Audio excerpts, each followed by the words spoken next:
So എൻ്റെ പേര് മഞ്ജു, ഞാൻ ഒന്നുകൂടെ പറയാണ്, ഇനി ആരും മറക്കരുത്.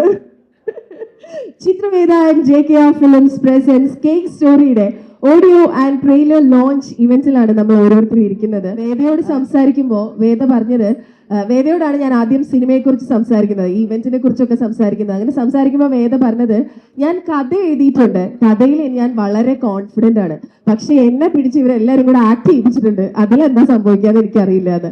കാരണം ആൾക്ക് ഒരു ഭയങ്കര ടെൻഷനും ഇതൊക്കെ ഉണ്ടായിരുന്നു. പക്ഷെ പിന്നീട് അങ്ങോട്ട് കേട്ട കഥകളിൽ നിന്ന് എനിക്ക് മനസ്സിലായി ഈ സ്റ്റോറിയിൽ ഉള്ളൊരു എന്താ പറയുക, ഒരു കോൺഫിഡൻസ്. കാരണം വേദ തന്നെ പറഞ്ഞതാണ്, വേദ ആക്ച്വലി കുറച്ച് നാളുകൾക്ക് മുമ്പ് ഈ സ്റ്റോറി ഫിനിഷ് ആയി കഴിഞ്ഞ് സ്റ്റോറി ആദ്യം കേൾപ്പിക്കുന്നത് മലയാളത്തിന്റെ വൺ ആൻഡ് ഓൺലി ശ്രീനിവാസൻ സാറിനെയാണ്.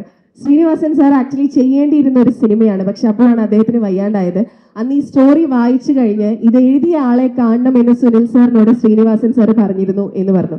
അത് വായിച്ച് ശ്രീനിവാസൻ സാറിനെ പോലെ കഥ എഴുതുന്ന മൾട്ടി ടാസ്കറായ മൾട്ടി ടാലന്റഡ് ആയ ഒരു ആക്ടർ അത് പറയണമെന്നുണ്ടെങ്കിൽ ആ സ്റ്റോറിയുടെ ഒരു കൺവിൻസിങ് പവർ ഉണ്ടല്ലോ, അത് നമ്മൾ മനസ്സിലാക്കണല്ലോ. വേദ ചെന്നു കണ്ടു, വേദയെ കൈ തലയിൽ വെച്ച് അനുഗ്രഹിച്ചു എന്നാണ് പറഞ്ഞത്. അങ്ങനെ അനുഗ്രഹം കിട്ടിയ ഒരു കഥയാണ്, ഒരു സ്റ്റോറിയാണ് ആക്ച്വലി കേക്ക് സ്റ്റോറി എന്ന് പറയുന്നത്. ഇതിനൊരു പിന്നോട്ട് പോകുമ്പോൾ ഒരു കാര്യം പറയാനുണ്ട്. കോവിഡ് എല്ലാം കഴിഞ്ഞിരിക്കുന്ന സമയത്ത് എൻ്റെ മകൾ വേദ എൻ്റെ അടുത്ത് വന്ന് പറയാണ്, അച്ഛാ കോവിഡിൻ്റെ സമയത്ത് എല്ലാ വീടുകളും എന്ന് പറഞ്ഞോണം തന്നെ ഹോം ബേക്കിംഗ് തുടങ്ങി, എല്ലാ വീടുകളിലും നമ്മൾ കേക്ക് ഉണ്ടാക്കാൻ തുടങ്ങി, എന്തുകൊണ്ട് നമുക്ക് കേക്കിനെ ആധാരമാക്കി ഒരു സിനിമ ഉണ്ടായിക്കൂടാ? ഞാൻ അവളോട് പറഞ്ഞു, ഈ ഒരു സബ്ജക്റ്റ് പറയുന്നു പറഞ്ഞു. അവൾ പറഞ്ഞ സബ്ജക്റ്റ് എനിക്കത് മനോഹരമായിട്ട് തോന്നി. അങ്ങനെ ഞാനത് എല്ലാവരോടും പറഞ്ഞു, എൻ്റെ അടുത്ത ആൾക്കാരോട് പറഞ്ഞു. ഒരിക്കൽ ഞാൻ ബാദുഷിയോട് പറഞ്ഞു, ബാദുഷി പറഞ്ഞു, ചേട്ടാ നല്ല സബ്ജക്റ്റാണ്, നമുക്ക് പടം വെക്കാറുണ്ട്. അങ്ങനെ ഞങ്ങൾ ഇതൊരു പ്രൊജക്റ്റിലേക്ക് ഇറങ്ങുകയാണ്. ആ സിനിമ യാഥാർത്ഥ്യമാവാൻ കുറച്ച് കഷ്ടപ്പെടേണ്ടി വന്നു. 1.5-2 വർഷം കുറച്ച് സമയമെടുത്തു, നന്നായി ഞങ്ങൾ ബുദ്ധിമുട്ടി. ഇപ്പോൾ സിനിമ പൂർത്തിയായിരിക്കുകയാണ്. ആ സിനിമ ഈ വരുന്ന ഏപ്രിൽ 17-ാം തീയതി ഈസ്റ്ററിന് തിയേറ്ററുകളിൽ എത്തുകയാണ്. ഏപ്രിൽ 19-ന് തിയേറ്ററിൽ എത്തുകയാണ്. ഇന്നിവിടെ ഓഡിയോ ലോഞ്ച് ചെയ്യുന്നത്, ഈ സിനിമയിൽ 3 പ്രശസ്തരായുള്ള മ്യൂസിക് ഡയറക്ടേഴ്സ് പ്രവർത്തിച്ചിട്ടുണ്ട്. ഒന്ന് ഞാൻ ഗുരുതുല്യനായി കാണുന്ന ജെറി അമൽദേവ് സാർ. അദ്ദേഹം ഒരു 35 വർഷം മുമ്പ് ഞാൻ ശശിമോഹൻ സാറിൻ്റെ കൂടെ അസിസ്റ്റൻ്റായിട്ട് വർക്ക് ചെയ്യുമ്പോൾ അദ്ദേഹമായിരുന്നു ആ സിനിമയുടെ മ്യൂസിക് ഡയറക്ടർ. ആ ബന്ധം ഇന്നും ഞങ്ങൾ തമ്മിൽ തുടരുന്നു. എനിക്കൊരു അച്ഛനോടുള്ള ബന്ധമാണ് ജെറി സാറിനോടുള്ള. എനിക്ക് സാറിനെ കാണുമ്പോൾ ഒക്കെ എനിക്ക് നഷ്ടപ്പെട്ടു പോയി എൻ്റെ അച്ഛനെയാണ് ഓർമ്മ വരാനുള്ളത്. സാറിൻ്റെ മ്യൂസിക്കാണ്. സാറിൻ്റെ മ്യൂസിക്കിന് കോമ്പിനേഷൻ എഴുതിയിരിക്കുന്നത് സന്തോഷ് വർമ്മയാണ്. ആ ഗാനം ആലപിച്ചിരിക്കുന്നത് സുജേതയും അദ്ദേഹത്തിന് അനൂപ് കൃഷ്ണൻ, അവർ രണ്ടുപേരാണ് ഗാനം ആലപിച്ചിരിക്കുന്നത്. അടുത്ത മ്യൂസിക് ഡയറക്ടർ SP വെങ്കടേഷ് സാറാണ്. SP വെങ്കടേഷ് എൻ്റെ ആദ്യത്തെ പ്രിയപ്പെട്ട കുക്ക് തൊട്ടുള്ള പടങ്ങൾ, ഒരുപാട് പടങ്ങളുടെ മ്യൂസിക് ഡയറക്ടറാണ്. അദ്ദേഹത്തെ കുറിച്ച് നിങ്ങൾക്ക് എല്ലാവർക്കും അറിയാം. അദ്ദേഹത്തിൻ്റെ പാട്ടുകൾക്ക് വരികൾ എഴുതിയിരിക്കുന്നത് വിനായക് ശശികുമാറാണ്. മറ്റൊന്ന് റോണി റാഫേൽ. റോണി ഇവിടെ ഉണ്ട്. റോണി തന്നെയാണ് ഇതിൻ്റെ ബാക്ക്ഗ്രൗണ്ട് സ്കോറും ചെയ്യുന്നത്. റോണിയോടൊപ്പം വിവേക് മുഴക്കുന്നാണ് എഴുതിയിരിക്കുന്നത്. ഹരിശങ്കറാണ് പാടിയിരിക്കുന്നത്. SP സാറിൻ്റെ പാട്ട് പാടിയിരിക്കുന്നത് മധു ബാലകൃഷ്ണനും യാസിനുമാണ് പാടിയിരിക്കുന്നത്. അങ്ങനെ വ്യത്യസ്തമായ 5 പാട്ടുകളാണ് കേക്ക് സ്റ്റോറിയിലുള്ളത്. കേക്ക് സ്റ്റോറിയെ കുറിച്ചിട്ട് കൂടുതലായിട്ട് ഞാൻ പറയേണ്ടതില്ല. കേക്ക് സ്റ്റോറി വരികയാണ്, നിങ്ങൾ കാണണം, കണ്ടിട്ട് എല്ലാവരും സപ്പോർട്ട് ചെയ്യണം. ഇപ്പോൾ ഇവിടെ സ്വാഗതമാണ് എനിക്ക് പറയാനുള്ളത്. ആദ്യമായി എനിക്ക് തീർത്താൽ തീരാത്ത ഒരു കടപ്പാടായി മാറിയിരിക്കുകയാണ് മിനിസ്റ്റർ രാംദാസ് അത്തേവാലജിയോട്.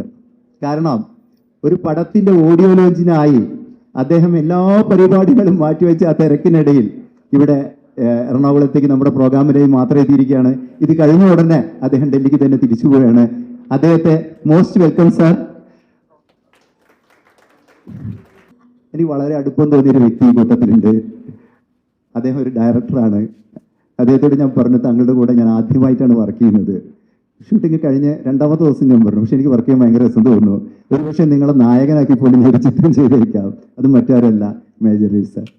സ്വാഗതം.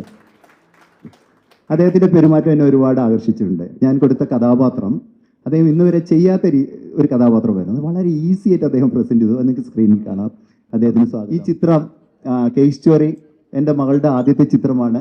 അവൾ അഭിനയിക്കുന്നതും അവൾ തിരക്കഥ എഴുതുന്നതിനുള്ള ആയ ചിത്രമാണ്. ഞങ്ങളുടെ പ്രൊഡക്ഷൻ തന്നെയാണ്. നിങ്ങളുടെ എല്ലാവരും സപ്പോർട്ട് ഉണ്ടാവണം. തിയേറ്ററിൽ എല്ലാവരും നിങ്ങൾ പോയി കാണണം. ഒരിക്കൽ കൂടി ഇവിടെ വന്നു ചേർന്നിട്ടുള്ള മീഡിയ ആൾക്കാർക്കും ഈ പ്രോഗ്രാം കണ്ടക്ട് ചെയ്യുന്ന മഞ്ജുവിനോ കൂടുതലാണ് അങ്ങനെ തുടങ്ങി എല്ലാവർക്കും ഒരിക്കൽ കൂടി സ്വാഗതം. ഓക്കെ, പ്രൗഡ്ലി ഇനി വേണ്ടത് വേദയാണ് സ്റ്റേജിൽ. കാരണം the woman behind the story, cake സ്റ്റോറിയുടെ actor and script writer Veda Sunil on stage. എല്ലാവർക്കും നമസ്കാരം. കേക്ക് സ്റ്റോറി എൻ്റെ ഫസ്റ്റ് സ്ക്രിപ്റ്റ് റൈറ്റർ എന്നുള്ള രീതിയിലുള്ള ഒരു ഫസ്റ്റ് പ്രൊജക്റ്റാണ്. ആസ് ആൻ ആക്ട്രസ് എന്നുള്ള രീതിയിലും ഒരു ഫസ്റ്റ് പ്രൊജക്റ്റാണ്. അപ്പോൾ എല്ലാവരുടെ സപ്പോർട്ടും എന്തായാലും വേണം. ഞാൻ മഞ്ജു ചേച്ചി പറഞ്ഞ പോലെ ഷോർട്ട് സ്റ്റോറീസ് എഴുതാറുണ്ട്, ഒരു ബുക്ക് പബ്ലിഷ് ചെയ്തിട്ടുണ്ട്, ഡയറക്ഷനാണ് ഉദ്ദേശിക്കുന്നത്, അതിനുവേണ്ടി സ്ക്രിപ്റ്റും എഴുതുന്നുണ്ട്. കേക്ക് സ്റ്റോറിയിലേക്ക് എത്തപ്പെട്ടത് അച്ഛൻ പറഞ്ഞ പോലെ കോവിഡ് ടൈമിലുള്ള ഹോം ബേക്കേഴ്സിൻ്റെയും കേക്കിൻ്റെ ഒരു കാര്യങ്ങളൊക്കെ ആയിട്ട്. ആ ടൈമിൽ ഞാനും ഒരുപാട് കേക്കുകളൊക്കെ ഉണ്ടാക്കി പരീക്ഷിച്ച് നോക്കിയിരുന്നു. അത്യാവശ്യം സക്സസ് ഒക്കെ ആയിട്ടുണ്ടായിരുന്നു. അപ്പോൾ അതിൽ നിന്നാണ് കേക്ക് സ്റ്റോറി എന്ന് പറയുന്ന ഒരു തീം വരുന്നത്. ആ തീമിനെ ഡെവലപ്പ് ചെയ്ത് ഇന്നിപ്പം റിലീസിലേക്ക് എടുക്കുന്നു, അതൊരു ഓഡിയോ ലോഞ്ചിലേക്ക് എത്തുന്നു എന്നൊക്കെ പറയുമ്പോൾ ഭയങ്കര ഹാപ്പി ആയിട്ടുള്ളൊരു കാര്യം തന്നെയാണ്. ഈ സപ്പോർട്ട് ചെയ്ത് എല്ലാവർക്കും ബിഗ് താങ്ക്സ്. കാരണം ഒരുപാട് സ്ട്രഗിളിലൂടെയാണ് ഇപ്പോൾ ഇതുവരെ നമ്മൾ എത്തിയിരിക്കുന്നത്. അപ്പം ഹോണറബിൾ മിനിസ്റ്റർക്ക് ഒരു വലിയ താങ്ക്സ്, ബിക്കോസ് നമ്മുടെ ഓഡിയോ ലോഞ്ചിന് ഇവിടെ എത്തി എന്നുള്ള ഒരു രീതിയിൽ. ഈ കേക്ക് സ്റ്റോറി ഉള്ള സിനിമ ഈ പേര് പറയുന്ന മാതിരി ഉള്ള ഒരു സ്വീറ്റ് ആയിട്ടുള്ളൊരു ലവ് സ്റ്റോറിയാണ് ആക്ച്വലി വരുന്നത്. ഒരു 2 കാലഘട്ടത്തിൻ്റെ പ്രണയം ഇതിലൂടെ പോകുന്നുണ്ട്. ഈ കഥയിലെ മെയിനായിട്ട് നമ്മുടെ കഥയിലെ മെയിൻ ഹീറോ, എൻ്റെ കഥയിലെ മെയിൻ ഹീറോ കേക്കാണ്. ആ കേക്ക് ഒരു പ്രണയത്തിന് വേണ്ടി ഉണ്ടാക്കപ്പെട്ടിട്ടുള്ള സ്വീറ്റ് ആയിട്ടുള്ള കേക്കാണ്.